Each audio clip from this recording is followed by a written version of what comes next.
यही अजित भगवान जो 6वें मनवंतर में अवतार लिए थे,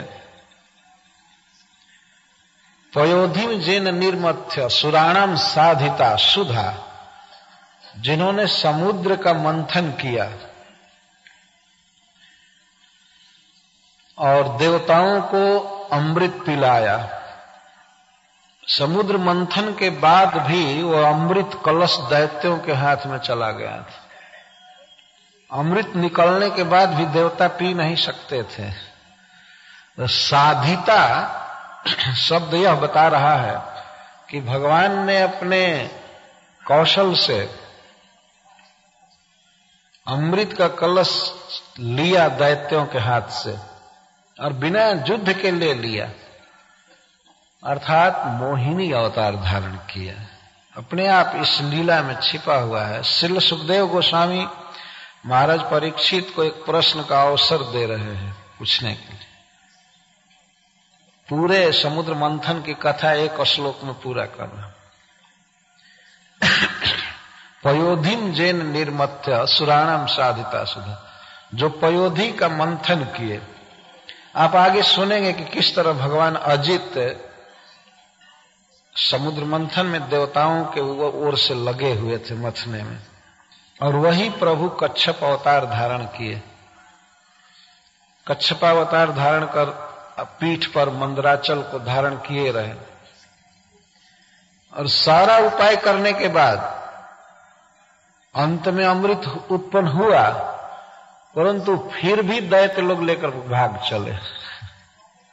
तो साधिता सुधा, फिर सुधा को भगवान ने साधा था, बहुत ट्रिक करके, योषित रूप धारण करके, स्त्री का रूप धारण करके भगवान ने आसानी से ले लिया।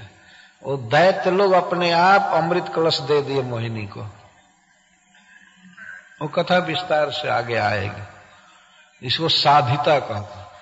और साधिता से एक और तात्पर्य है कि युद्ध भी हुआ। अमृत पीने के बाद बहुत भयावह युद्ध हुआ क्षीर समुद्र के तट पर, जिसे देवासुर संग्राम कहते हैं। आज भी देवासुर संग्राम प्रसिद्ध है। कहीं कभी कोई कलह करता है तो कहते हैं देवासुर संग्राम हुआ है, लेकिन प्रत्येक व्यक्ति अपने को ही देवता कहता है और विपरीत वाले को असुर। देवासुर संग्राम। तो भगवान उस युद्ध में भी भाग लिए। देवता अमृत पीने के बाद भी पराजय को प्राप्त हो रहे थे, हारने की नौबत। भगवान प्रकट हुए और उन्होंने देवताओं को विजय दिया। तो इस प्रकार एक ही श्लोक में बहुत बहुत लीला है। और दूसरी लीला है भ्रममाण अंबसी धृत कूर्म रूपेण मंदर। और कूर्म रूपेण अंबसी भ्रममाण मंदर धृत, कच्छप का रूप धारण किए और उनके पीठ पर मंदराचल भ्रममाण, भ्रमित किया जा रहा था, बहुत जोर से घुमाया जा रहा था। विशाल पर्वत को भगवान अपनी पीठ पर धारण किए। यह लीला किया अजित भगवान ने। इतना सुनने के बाद महाराज परीक्षित रोक रहे हैं सुखदेव गोस्वामी को कि इसको मैं विस्तार से सुनना चाहता हूं।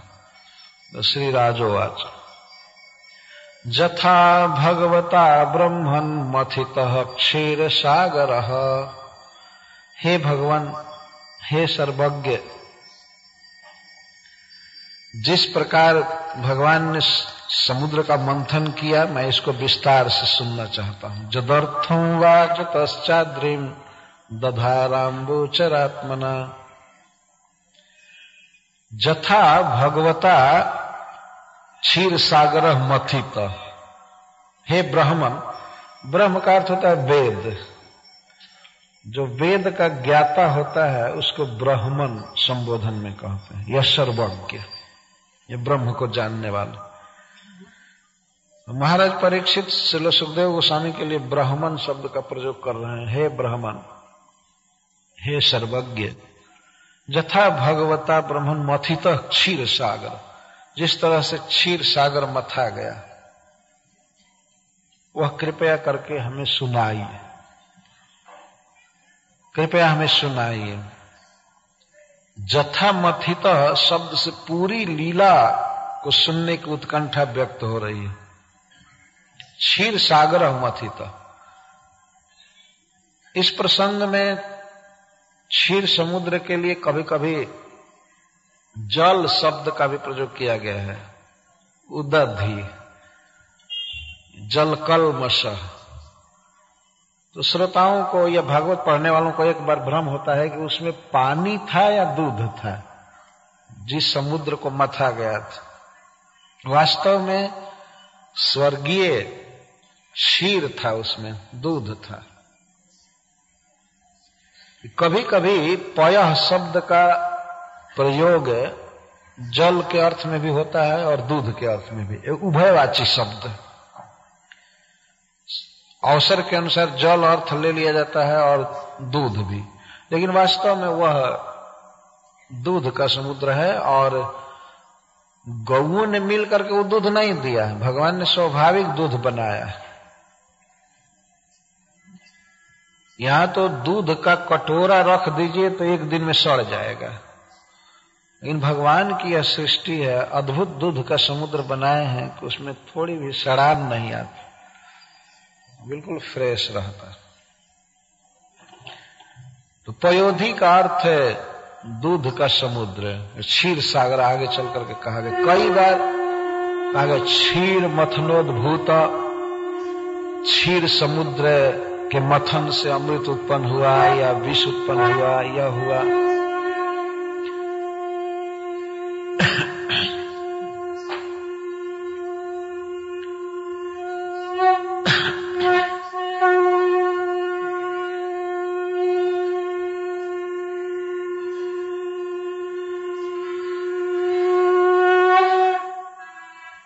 तो क्षीर समुद्र का अर्थ दूध का समुद्र, हमेशा यही अर्थ लेकर चलना चाहिए।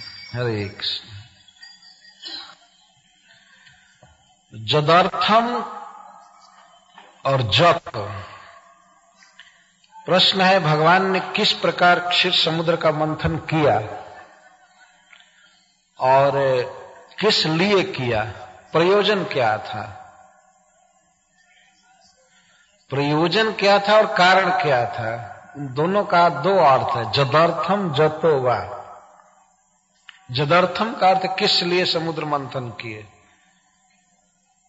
ऐसी बात नहीं कि महाराज परीक्षित को मालूम नहीं है, अमृत निकालने के लिए भगवान ने समुद्र मंथन किया, ये तो पहले ही प्रकट हो चुका है, पर फिर भी उस प्रयोजन को विस्तार से सुनना चाहते हैं।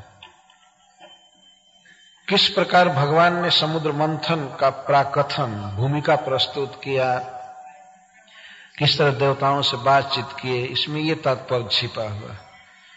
किस उद्देश्य से, किस प्रयोजन से समुद्र मंथन किया गया और किस कारण से। यह कारण का अर्थ है समुद्र मथने का कारण क्या उपस्थित हो गया। तो प्रयोजन और कारण में थोड़ा थोड़ा अंतर है। मथा गया था केवल अमृत के लिए ही नहीं, और भी बहुत से रत्न निकले, ये भी प्रयोजन में आ सकते हैं, परंतु कारण का यहां अर्थ है कि देवता किस विपत्ति में पड़ गए थे और किस संकट में पड़ गए कि उन्हें समुद्र मंथन करना पड़ा या भगवान को करना पड़ा। तो प्रयोजन में और हेतु में थोड़ा सा अंतर हो रहा है। इसलिए महाराज परीक्षित पूछते हैं जदर्थम वा जत अंबुचरात्मना, अथवा इसका एक अर्थ होगा कि भगवान कच्छप का अवतार क्यों धारण किए। अंबुचर आत्मना, आत्मा का अर्थ देह स्वरूप, अंबुचर जलचर, भगवान जलचर का रूप धारण क्यों किए। क्या वे पर्वत को अपनी संकल्प शक्ति से नहीं उठाए रख सकते थे। आप देख रहे हैं इतने बड़े बड़े लोक हैं इस जगत में, आकाश में सब तैर रहे हैं। सूर्य, चंद्रमा या और भी अनेक नक्षत्र, तारा मंडल सब आकाश में तैर रहे हैं, पृथ्वी भी आकाश में है।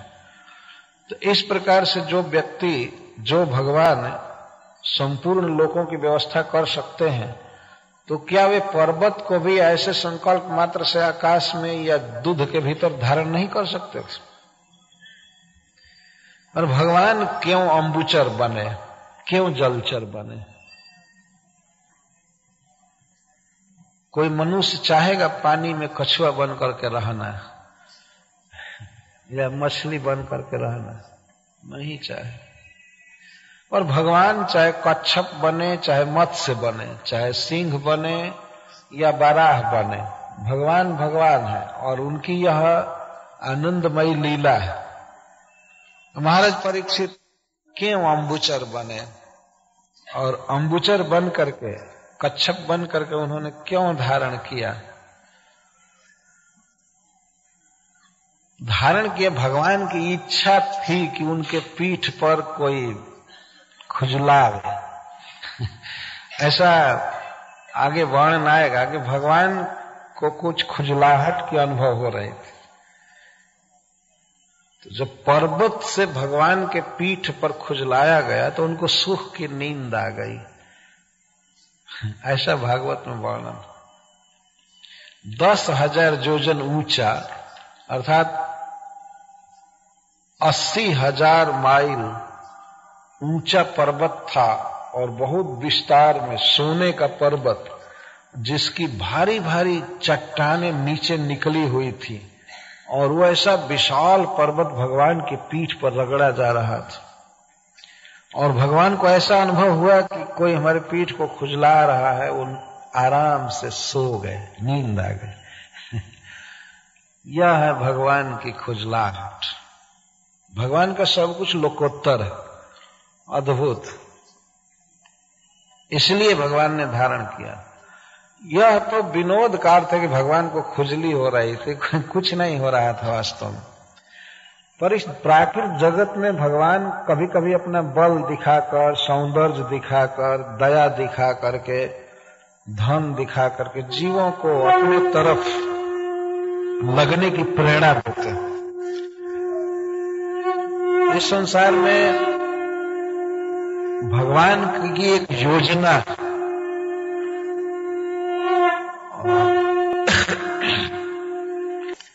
भगवान की एक अभिलाषा है कि प्रत्येक जीव उनसे प्रेम करे।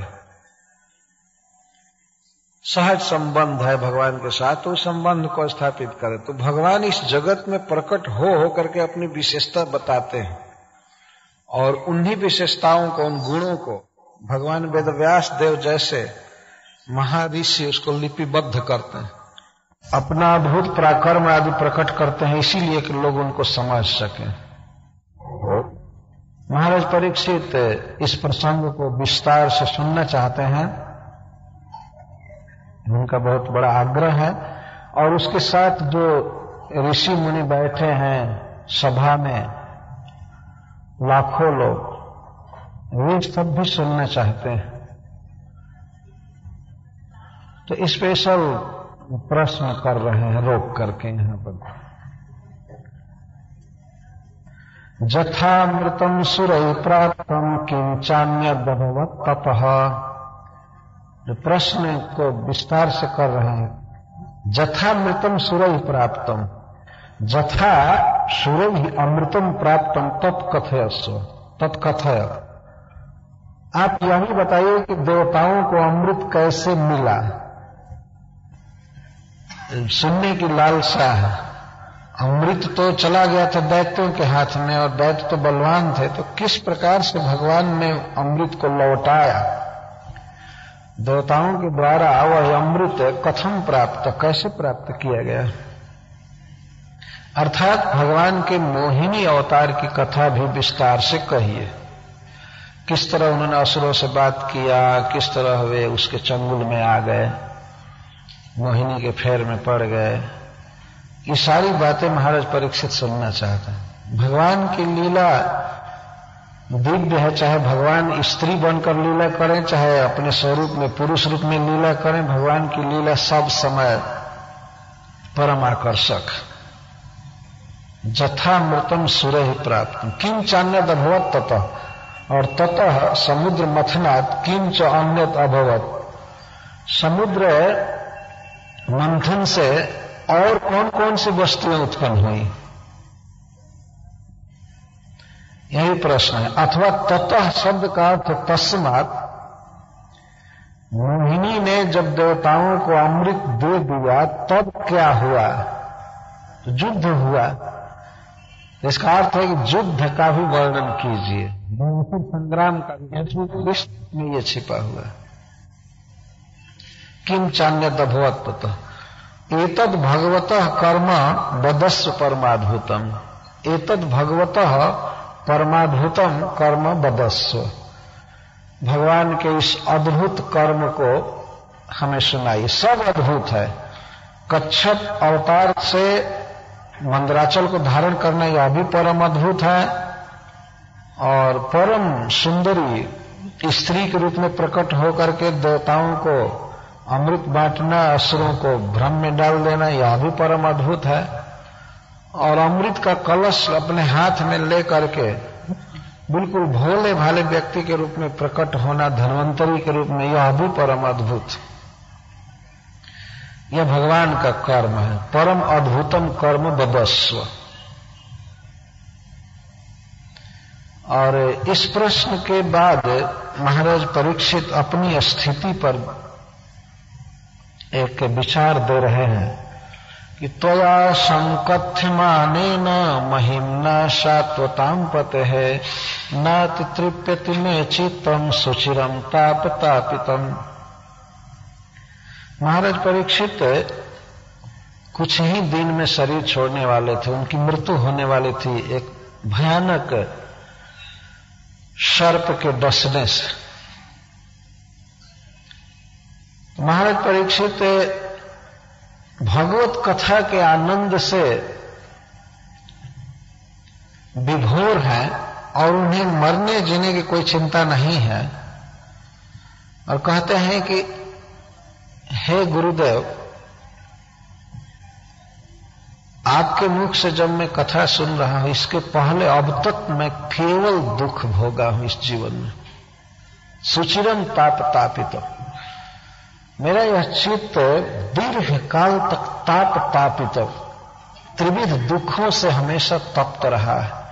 आध्यात्मिक, आधिदैविक और आध्यात्मिक तीनों प्रकार के दुखों से हमारा चित्त हमेशा दग्ध रहा है। ध्यान दीजिए, कौन व्यक्ति इस बात को कह रहा है जो विश्व का सम्राट था, महाराज युधिष्ठिर का उत्तराधिकारी। भगवान की कृपा से युधिष्ठिर महाराज का साम्राज्य संपूर्ण पृथ्वी पर था, और महाराज परीक्षित जब संन्यास लेकर हिमालय चले गए राज त्याग कर, तो उन्होंने परीक्षित को राज्य दिया था। भौतिक दृष्टि से महाराज परीक्षित एक बहुत ही सुसफल और समृद्ध व्यक्ति थे, भगवान के भक्त थे ही, और इतना प्रताप था, इतना प्रचंड प्रताप था कि वे कलयुग को भी दबा करके रखे थे। कलयुग आ गया था, लेकिन महाराज परीक्षित के भय से अपने प्रभाव का विस्तार उनके राज्य में नहीं कर पाया था। इतना प्रबल प्रताप था। भगवान गर्भ में रक्षा किए थे इनकी, बहुत प्रिय थे भगवान के। फिर भी जहां तक राजापना या सांसारिक समृद्धि की बात, उस दृष्टि से देखकर महाराज परीक्षित कहते हैं कि मैं अब तक केवल दुख भोगा। सुचिरम शब्द केवल इसी जीवन की बात को नहीं बता रहा है, इस जीवन में तो मैं दुखी रहा ही हूं हमेशा, लेकिन इसके पहले भी हमारा वर्तमान जीवन बता रहा है कि पहले भी मैं भगवान से विमुख रहा और बहुत दुख भोगा। सच्चा सुख आज मिल रहा है जब आपके मुख से हरि कथामृत पी रहा। त्वया संकथ्यमानेन महिम्ना शाश्वतां पते। शाश्वतपति भगवान विष्णु की लीला को जब मैं सुन रहा हूं आपके मुख से, पी रहा हूं, तो मुझे बहुत सुख मिल रहा है, परंतु सुनने की, वह कथामृत पीने की लालसा शांत नहीं हो रही है। न अति तृप्यति, लालसा और बढ़ती जा रही है। सुनने की लालसा बढ़ती जा रही, सुख का अनुभव हो रहा था। भगवान की कृपा से महाराज परीक्षित जैसा अनुभव होने लगे कथामृत पी करके, और कथामृत पान के अतिरिक्त और जो समय जाता है और क्रियाकलापों में, उसमें और कथामृत काल में तुलना करके व्यक्ति देखे, समर्थ हो जाए और भगवान की कृपा से इस प्रकार की चेतना उसमें आ जाए, तो यही जीवन की सफलता है। वास्तव में बहुत अंतर है और जीवन में और भगवान के भजन में। तो विश्व का एक सम्राट अपनी अभिमति व्यक्त कर रहा है कि मैं अब तक केवल दुख भोगा हूं, और आप जब सात्वतपति श्री कृष्ण की महिमा कह रहे हैं, गुणों का वर्णन कर रहे हैं, तो मुझे बहुत सुख मिल रहा है, पर सुख पाने की लालसा और बढ़ती जा रही। गजेंद्र जी का उपाख्यान सुनने के बाद महाराज परीक्षित यह विचार दे रहे हैं, वास्तव में भागवत का एक एक अध्याय अमृत। हम लोग इस संसार में दुखी हैं और दुखों का प्रतिकार कर ही रहे हैं। हमारा प्रत्येक प्रयास यही है कि दुख न रहे, दुख न रहे, लेकिन दुख आ ही जाते हैं। हम नहीं चाहते कि शरीर में कोई दुख हो, हमको कभी बुखार आवे या हमारे फोड़ा फुंसी हो जाए, हमारा शरीर कट जाए, हमको शीत लगे, घाम लगे, नहीं चाहते। या मन में सुख चाहते हैं पर चिंता हो ही जाती है, इसको आध्यात्मिक दुख कहते हैं। और आधिदैविक दुख है, तो आप लोग लास्ट ईयर देखे ही होंगे यहां पर, इसको आधिदैविक दुख कहते हैं। अकस्मात बहुत वेग से वायु का बहना और पानी भर जाना, कई प्रकार से क्षति यहां हुई थी, तो प्रकट है सबका अनुभव। हम लोग तो न्यूज़पेपर आदमी देखते थे, लेकिन यहां तो आंख से देखा होगा। और केवल ये कई साल की और 10 दिन 2 दिन की ही बात नहीं है।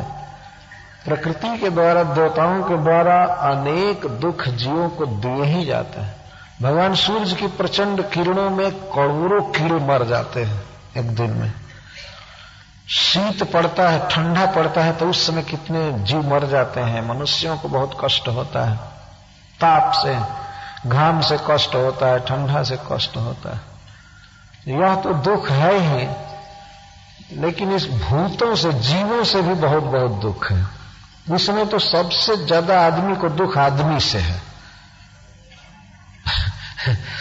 यह बात बिल्कुल सत्य है। दूसरे जीव उतने दुख नहीं देते हैं जितना एक मनुष्य को दुख देता है। केस मुकदमा सब मनुष्य लड़ते हैं, हत्या मनुष्य कर रहे हैं, चोरी सब मनुष्य करते हैं। एक भी गाय, एक भी पशु कभी चोरी नहीं किया। यदि मनुष्य चोरी छोड़ दे तो पशुओं के भय से ताला लगाने की कोई आवश्यकता नहीं। उनके लिए केवल साकल भर काफी है। लेकिन मनुष्य को मनुष्य से बहुत भय, जीव को जीव से इस जगत में दुख होता है। एक जीव इंद्रिय तृप्ति के लिए व्यग्र है तो दूसरे जीव को दुख देगा ही। वो कोई जन्म लिया है इसलिए नहीं कि मुझे दूसरों को सुख देना है। तो बहुत कठिनाई से कोई कोई संत होते हैं, महात्मा होते हैं जो दूसरों को सुख देना चाहते हैं। पर उपकार वचन मन काया, संत सहज स्वभाव खगराय। संतों का सहज स्वभाव होता है मन से, वाणी से, शरीर से दूसरों को सुख देना, और बाकी जीवों का सहज स्वभाव होता है मन से, वाणी से, शरीर से दूसरों को दुख देना। कोई ट्रेनिंग नहीं लेनी पड़ती है, वो अपने आप दुख देते ही हैं। और तो और अपना पुत्र और पत्नी तक दुख देने के लिए ही बनाए गए हैं। ये श्रीमद् भागवत में बातें कही गई है, और मनुष्य को रियलाइजेशन इसका नहीं होता है, साक्षात्कार नहीं होता है, कुछ काल के बाद होने लगता है। ये केवल दुखमय। और सुख क्या है इस संसार में? सुख एकमात्र भगवान की कथा में है, भगवान के कीर्तन में है। हरे कृष्णा कृष्णा कृष्णा हरे हरे, हरे राम राम राम। और यह विचार, यह ओपिनियन महाराज परीक्षित का है, जो विश्व के सम्राट थे, सब तरह से परिपूर्ण थे, उनका विचार। यह श्रीमद् भागवत सप्ताह आप लोगों को सुखी करने के लिए किया गया है, और स्वयं को भी सुखी करने के लिए। यह सुख है, आनंद है। रोज रोज मर रहे हैं 7 दिन के लिए, तो कम से कम कुछ सुख लूटे। महाराज परीक्षित से बड़ा मैनेजर कोई नहीं हो सकता है। महाराज परीक्षित बहुत भारी रिस्पॉन्सिबल व्यक्ति थे, उत्तरदायित्व था उनके ऊपर, सब कुछ किए, और बहुत ईमानदारी से, दक्षता से उन्होंने अपने पितामहों के राज्य का शासन किया था, संभाला था। लेकिन सबके बाद वे माने कि नहीं, जीवन व्यर्थ है कृष्ण कथा के बिना। सुखदेव गोस्वामी उनको जीवन के बिल्कुल अंत में मिले थे 7 दिन के लिए, लेकिन यही महाराज परीक्षित की सबसे बड़ी सफलता मानी गई, तो भगवान की कथा सुने। वास्तव में परीक्षित महाराज जैसा महान पुरुष ही भगवत कथा का मूल्य समझ सकता है। ये कथा का क्या महत्व है, क्यों की जाती है। सहज स्वरूप भूत आनंद देने के लिए कथा होती है। भगवान को सात्वत पति कहते हैं। सत शब्द से सात्वत बनता है। जो लोग असत जगत का त्याग कर देते हैं, मायामयी वस्तुओं में इंटरेस्टेड नहीं होते हैं, भगवान के रूप गुण लीला में जो तल्लीन रहते हैं, सत को पकड़ते हैं, उनको सात्वत कहा गया है शास्त्र में। और जो भी इस तरह के सात्वत पुरुष हैं, जो भगवान को पसंद करते हैं, उनके पालक हैं विष्णु, भगवान उनके पालक, उनको सात्वत पति कहते हैं। महाराज परीक्षित कहते हैं कि जब से आप सात्वत पति की महिमा को, उनके गुण दया आदि को कह रहे हैं, तो मेरा चित्त और सुनने के लिए उत्कंठित, और लालसा। महाराज परीक्षित खाए नहीं थे कई दिन से, पानी तक नहीं पिए थे, लेकिन खाने के और पीने की उनकी लालसा पता नहीं कहां चली गई। केवल कथा श्रवण की लालसा हो रही। तो इस प्रकार समुद्र मंथन की कथा सुनने के लिए महाराज परीक्षित बारंबार आग्रह कर रहे हैं।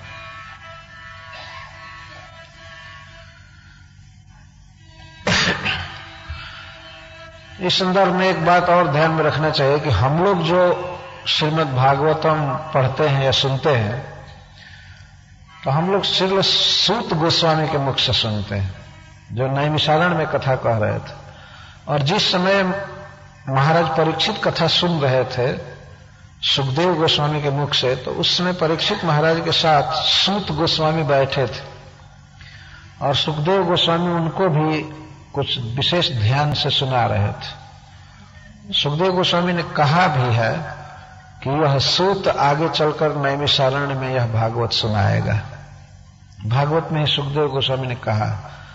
तो किस प्रकार महाराज परीक्षित पूछते थे, और श्री सुखदेव गोस्वामी किस मूड में, किस आनंद के साथ वो वर्णन करते थे, इसके साक्षी हैं सूत गोस्वामी। यहां पर सूत गोस्वामी जी कहते हैं, संपृष्टो भगवान एवं द्वैपायन सुतो निर्द्विजः अभिनंद्य हरेर्बीजम अभ्याचष्टमुपक्रमे। जब व्यास नंदन श्री सुखदेव गोस्वामी से इस प्रकार महाराज परीक्षित ने सुंदर प्रश्न किया, तो सुखदेव गोस्वामी बहुत प्रसन्न हुए और महाराज परीक्षित के प्रश्न का अभिनंदन किए और इस प्रकार उत्तर देना चालू किए। अब श्रील सुखदेव गोस्वामी कहते हैं,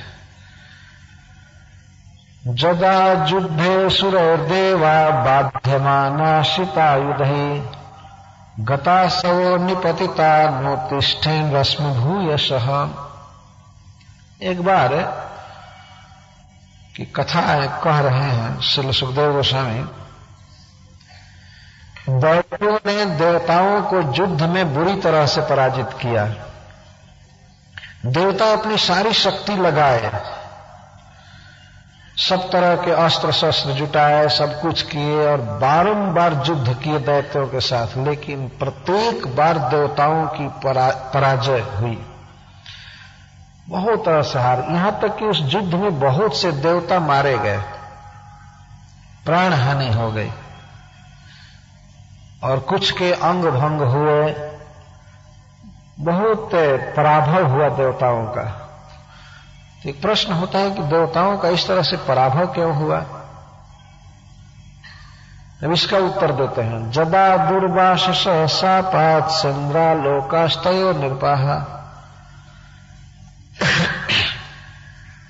निश्रीकाश्चाभवंस्तत्र